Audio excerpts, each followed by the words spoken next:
a delight to be here.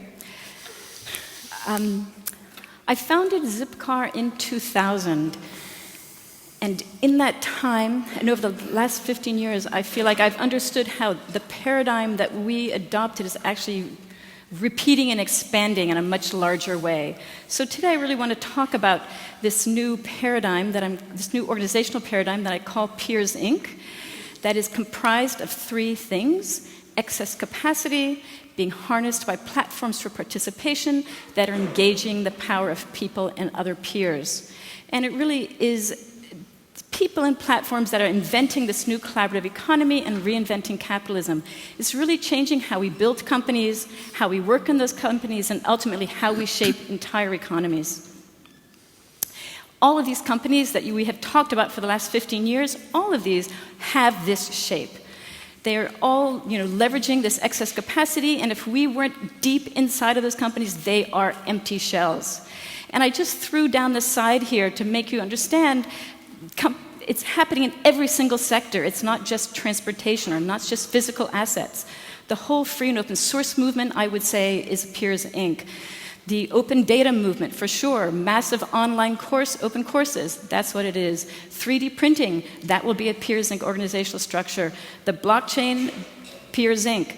I mean, all of these companies, this is the new way of doing companies. And, the question is, if we think about this term, excess capacity, it means it's a terminology, if you want to leverage it, saying, I'm not holding on to this myself, I don't control it entirely. It is always effectively sharing. So if you're ever leveraging excess capacity, you are sharing. And so the example I want to use, of course, is bed sharing. And while you might think you know where I'm going, it's still a fascinating story. I do a lot of bed sharing, as I imagine you guys do. I travel, and when I travel, I often like to stay at my friends' houses in their spare bedroom that's doubling as an office, being multi-purposed. If I'm extra lucky, double bed, yahoo! If I'm really unlucky, they told the teenager, go sleep here, and I think, and so that's why we invented hotels. Definitely want to stay in hotels. They are bed sharing. So I went to do some research. What is the largest bed sharing in the world? So the Intercontinental Hotels Group, after 65 years, had 640,000 rooms in 100 countries. We know that was a huge amount of work, because the second largest is Hilton. They've been at it for 93 years and only have 610,000 rooms. Yes, you know what I'm going to say next, but Airbnb in year 4, 650,000 rooms. And this is where I do my can you believe it, the world is transformed. We're in a new era that you can disrupt someone in 4 years and have that same service offering. It is a phenomenal thing. And couch surfing, where no money changes hands, in its 9th year had 2.5 million places for you to stay. So the question is, why?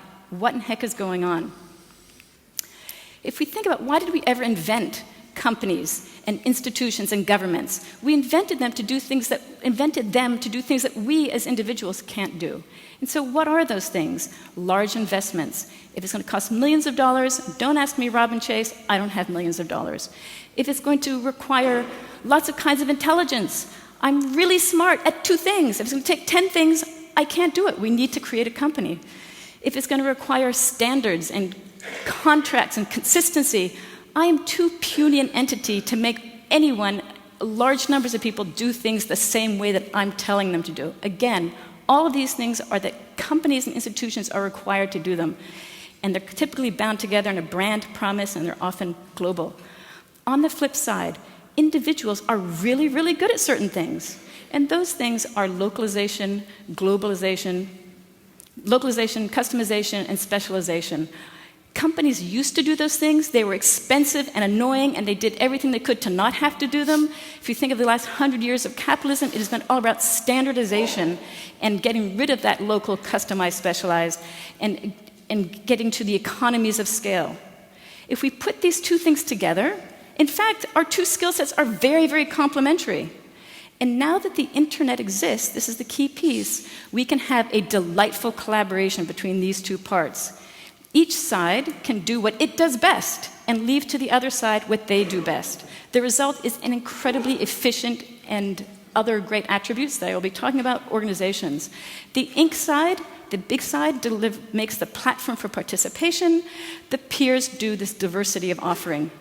So to make it kind of simple, I see it as a yin-yang. It all comes together. It's very symbiotic and complementary. Each side has to leave enough on the table for the other side to want to participate. If there's overbearing, we won't participate. It's all swimming in the sea of excess capacity. So if we go through these three things, excess capacity, I adore and relish it because it's resource and cost efficient. And as an entrepreneur, boy, do I want to look for excess capacity.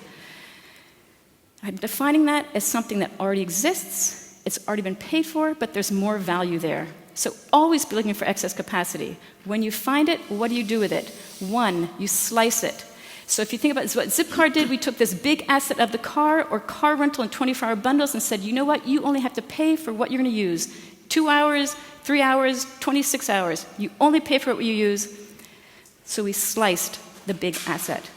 Aggregate. This is what Airbnb did. It took lots of tiny small parts and made them unified and a whole with one common insurance guarantee, one common way of communicating, one common way of paying, so you can compare and contrast among them. The third thing that you can do with excess capacity that's the most astounding is you open it up and you say, here's this thing I have, you guys figure out brand new values on this. And let me just see my next slide, let me go back. So if you think about the open data movement, that's what happened. All of government data or transit agencies' data that they collected for themselves and were happy with that value. They created open APIs, the platform, and said, hey, you entrepreneurs around the world, what new ways can you recombine this data and make it really useful? If we talk about, so if I think about the Inc. and this platform for participation, what does platform deliver? Is this platformness. And platforms are really good at organizing many, many small parts. They're good at simplifying the complex, and they give the power of the large to the small. And they also let us have scale economies and incredibly high growth if you can get it right. So here is BlaBlaCar, my pals in France. It is real ride sharing. I want to go from Paris to Brussels. I'm alone in my car. I have 3 empty excess capacity seats. They're now moving 4 million people every month, which is the same as 10,000 high-speed trains or 10,000 747s. They did not buy lay a track. They did not buy a rail car. And it all was leveraging excess capacity. And if you look at this growth curve, it is this is what you see on every one of these platforms. It takes a long time to get it right. BlaBlaCar actually was founded in 2006. It takes a long time to get your platform structure right, but once you get it right, you can have this huge influx all at once. What do the peers deliver? Diversity. It is the diversity of peers that makes this entire business model sing. Wow, it is so fantastic. It's the peers that deliver all the innovation, resilience, and redundancy. An example here would be smartphones and apps. The smartphone is the platform for participation. The apps is the innovation. The smartphone is so much more hard to make than an app. Individuals cannot make smartphones, but individuals with their unique life experiences, their unique business sectors, they can make all of these apps, which is why in the last 7 years since the smartphone was invented, we've seen 2 million new apps. If you think about the 7-year period, it has to be the most innovative of humans in all times, because individuals were empowered by these platforms for participation. Why I love the Peers Inc. thing model is because it delivers what I think of as 3 miracles, and in order for you to appreciate the miracles, I'm going to make you depressed, and I'm not. Sadly, I deleted that from the slides. We're moving on. What are the 3 miracles? Because we are leveraging excess capacity, we can defy the laws of physics. And what do I mean by that? If in 2000, instead of saying, I'm going to invent Zipcar, a car sharing company, I said, I'm going to make the largest hotel chain in the world, I'm going to build 650,000 rooms in 4 years. Everyone in this room, every financier, my husband would have said, physically impossible, Robin, you can't find the space, have the architect, finance it, build it, put the furniture, the staff, the customers, do it right every time. We would have said physically impossible to do that. Here is what business as usual asset building would look like over 6 years, and here's what Airbnb did. Why? Because they leveraged excess capacity on a platform for participation and invited diversity of peers. Miracle number 2, because we are building on top of platforms for participation, we can tap exponential learning. Learning is about numbers of iterations. As an individual, I can iterate a very small number of times. We think of companies as being able to iterate more times. Platforms can iterate at hundreds of thousands of times. My example here would be Learning a foreign language. The unit of measurement is what can you learn in one university of college, 130 hours. It used to be that the Rosetta Stone was the #1 thing, and that you would say, wow, 54 hours to learn a whole semester of French, fantastic, I'm going to spend my $1,000 and my boss is paying for it because it's very expensive. Duolingo, my new favorite company, does free online language learning. I talked to the CEO. He does A/B testing. He says, for this particular question, do I ask it this way or that way for people to learn better? Overnight, he can have 150,000 people take the A/B test, and he can know precisely which is the better way to learn a language. He's got it down to robustly 34 hours in which you can learn a language. And look at Duolingo's growth curve. They are just now 3 years old, 90 million users over those 3 years. And to get your mind expanded around excess capacity, if we think about language, it's in language pairs, English into French, English into Spanish. A year and a half ago, he opened up his process and said anyone can make any language pairs on this platform that they want.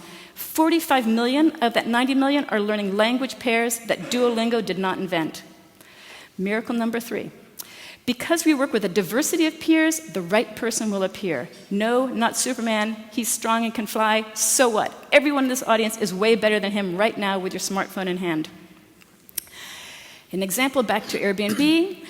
Obama, in December of 2014, says the words out loud on TV, I'm going to normalize the relationship with Cuba. 6 months later, Airbnb has 2,000 listings because of the diversity of peers who can localize and customize at pace with excess capacity. So, to remember, Peers Inc. is a collaboration. None of these miracles can happen without the two sides both doing their work. Each side alone cannot get this stuff accomplished.